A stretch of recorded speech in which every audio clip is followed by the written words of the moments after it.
Danas sam imao jednu informaciju koja je došla do mene usputno. Hoću da vam skrenem pažnju na nju. Zamolio bih vas, ovdje ima dosta mladih ljudi. Nemojte se, molim vas, igrati sa ovim sinovi Ademovi i kćeri Ademovi. Posebno se s time nemojte igrati po pitanju braka.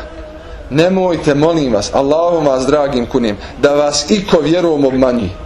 Svaki muškarac i svaka žena koji hoće da uđu u brak moraju prvo imati na umu ovu: sinovi Ademovi i kćeri Ademovi. Nemoj da bude šerijatski je vjenčao, nije ni opštinski ni u islamskoj zajednici. I onda ima problem. Imamo puno problema. Ljudi, nažalost, ako je on gradi kuće bez znanja, on napravi jednu kuću i ona se sruši, više nikada ga niko neće zvati da gradi kuću. Ako je loš ljekar, jednom će liječiti, skontat će ljudi da ovaj ubijava ljudi. Međutim, oni koji danas etabliraju taj način ponašanja, pogotovo ulaženje u brak bez bilo kakvog pravnog okvira, čovječe. Objasni mi, za vrijeme Resulullaha, znate ko je stojao iza braka? Božji poslanik i muslimanska država. Garantovala da će tu biti zaštićeni prava supružnika. Za vrijeme Ebu Bekra, muslimanska država, Omera, Osmana, Alije, Emevija, Abasija.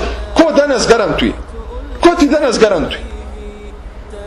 Moramo biti, pogotovo pozivam, vallahi, najiskrenije prema braću, ne igrajte se s time. Nemojte sklapati brak mimo onoga što je okvir u našem vremenu.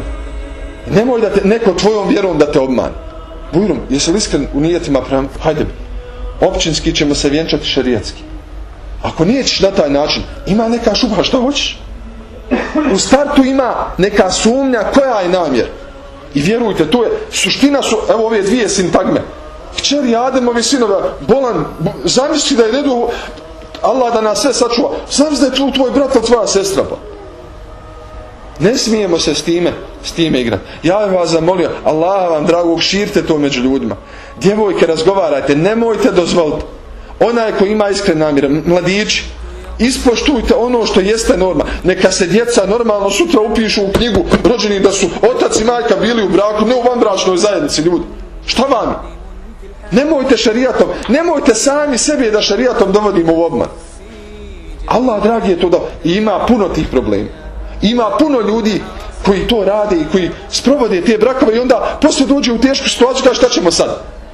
Znate šta većina ljudi kaže? Ma boli me briga, kada je sam pao, sam se ubio. Ma meni nije to tako. To je možda neko od vas, neko od braće i sestara koji možda nikad ne dolazi ovdje. Ne smijemo dozvoliti da se vjera zloupotrebljava. Vjera je čista od toga. Ako si iskren u namjerama prema braku, ispuni ono što ti ovdje ulul emer, oni koji vode muslimani traže. Jer nije to bez veze. Brak se registruje u općini i da Allah dadne, možda će to uskoro biti. Možda ćemo uskoro imati matičare u islamskoj zajednici. Samo se tamo vjenčaš i priznate ti u državi. U mnogim državama, u Australiji, imami mogu vjenčati, priznaje se kao da je brak sklopljen u općini. I to u Hrvatskoj isto tako.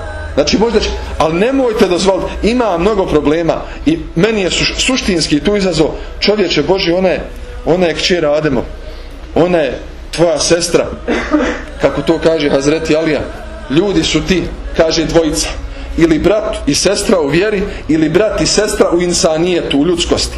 Zamisli kad je neko brat i sestra i po vjeri i po ljudskosti, i po Ademu pejgamberu, a i po slijeđenju Muhameda pejgambera sallallahu.